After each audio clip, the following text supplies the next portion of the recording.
teman-teman. Perkenalkan, nama saya Yoga Pratama, NIM 2021143001M dari kelas 5A PGSD. Ya, di sini saya akan menceritakan tentang kisah rakyat di daerah saya yang berjudul Kisah Ratu Kalinyamat, Tapa Telanjang, dan Keramas Darah Aryo Pinangsan. Apa itu kisah Ratu Kalinyamat? Yuk, mari kita dengarkan ceritaku yuk. Mari kita simak baik-baik tentang kisah rakyat di daerahku ya teman-teman. Kisah Ratu Kalinyamat, Tapa Telanjang, dan Keramas Darah Aryo Pinangsan. Kala itu, Jepara dikuasai Arya Timur. Berada di bawah pemerintahan Demak adalah Pati Unus. Dan masa pemerintahannya adalah 1507 sampai 1521 Masehi. Sebagai Sultan Demak, Pati Unus sendiri dikenal dengan perlawanannya terhadap Portugis di Malaka. Setelah Pati Unus wafat, kekuasaan dilimpahkan ke tangan adiknya, yaitu Sultan Trenggono. Pada tahun 1536 Masehi, Jepara diserahkan pada Sultan Hadirin. Siapa itu Sultan Hadirin? Sultan Hadirin adalah menantu Sultan Trenggono dan anaknya, Ratu Retno Kencono. Dan ibu kota Jepara adalah Kalinyamatan. Maka Ratna Kencana lalu dikenal sebagai Ratu Kalinyamatan. Ya, berarti nama asli Ratu Kalinyamatan adalah Ratu Kencono. Dalam babat Tanah Jawi diceritakan bahwa Sultan Trenggono tewas dalam ekspedisi militer di Panurukan, Jawa Timur pada tahun 1546 Masehi. Akibatnya terjadi perebutan kekuasaan. Pangeran Sekar atau Raden Kikin adalah adik Pangeran Trenggono, anak dari istri ketiga Sultan Fata, putri Adipati Jipang. Kedua pangeran itu berhak atas kekuasaan kesultanan. Pangeran Sekar lebih tua dari Pangeran Trenggono. Tapi Pangeran Trenggono adalah anak dari istri pertama Sultan Fata, putri Sunan Ampel. Sultan Trenggono pun merasa berhak menjadi Raja Demak. Pangeran Prawata, anak Sultan Trenggono, lalu membunuh Pangeran Sekar di pinggir sungai, sehingga dikenal dengan nama Pangeran Sekar Sedo ing Lepen. Sedangkan Arya Pinangsan adalah putra dari Pangeran Sekar yang tahu bahwa ayahnya dibunuh oleh Pangeran Prawata. Arya Pinangsan akan menuntut darah ayahnya. Dalam kata lain adalah balas dendam untuk darah ayahnya, teman-teman. Dengan membunuh keluarga Trenggono, ia mendapatkan dukungan dari gurunya, yaitu Sunan Kudus. Arya Pinangsan menyuruh abdinya membunuh Pangeran Prawoto.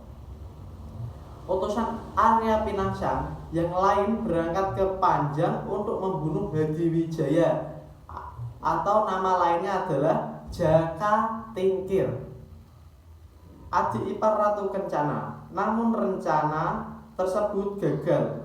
Ratu Kalinyamat pun mendengar kabar adiknya Pangeran Prawata tewas di tangan utusan Arya Pinangsan. Ia bersama Sultan Hadirin pergi menghadap Sunan Kudus untuk mendapatkan keadilan. Sunan Kudus ternyata mendukung Arya Pinangsan.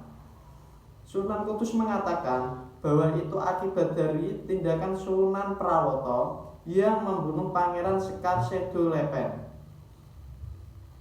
Pernyataan itu membuat hati Ratu Kencana dan Sultan Hadirin sakit hati.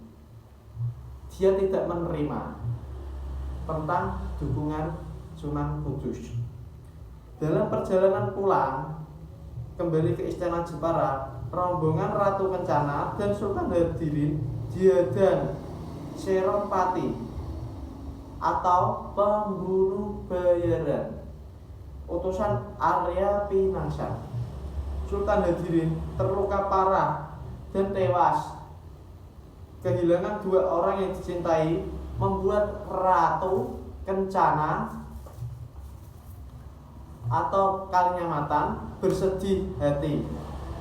Ia pun bersumpah akan membalas dendam kematian mereka. Ia bertekad tapa telanjang atau topo wudo dan akan selesai setelah berhasil memakai kepala Haryo Pinangsan sebagai alas kaki.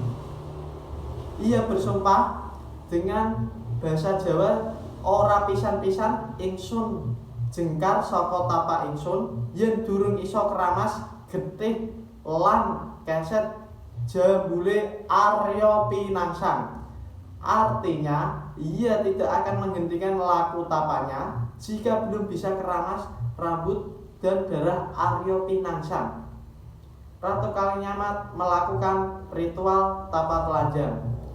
Mula-mula dilakukan di bulan Mantingan, lalu pindah ke desa Danarasa dan berakhir di tempat Donorejo Tulakan Keling Jepara.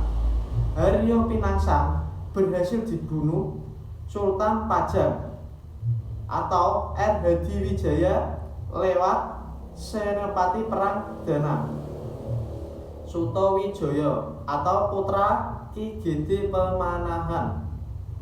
Mereka duel di tepi Bengawan sore antara Cepu dan Blora. Ritual itu berakhir setelah Sultan Pajang menghadap Ratu Kalinyamat sambil menenteng penggalan kepala Arya Pinangsan dan semangkok darahnya. Kemudian kepala Haryo Pinangsan digunakan untuk keset oleh Nyi Ratu Kalinyamatan dan darahnya digunakan untuk keramas.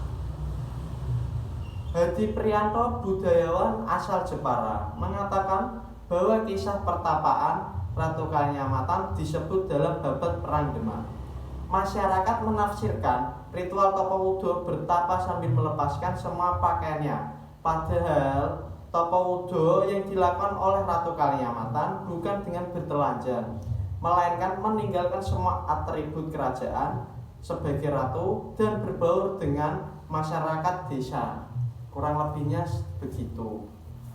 Sekian cerita rakyat di daerah saya. Kurang lebihnya saya minta maaf. Wassalamualaikum warahmatullahi wabarakatuh.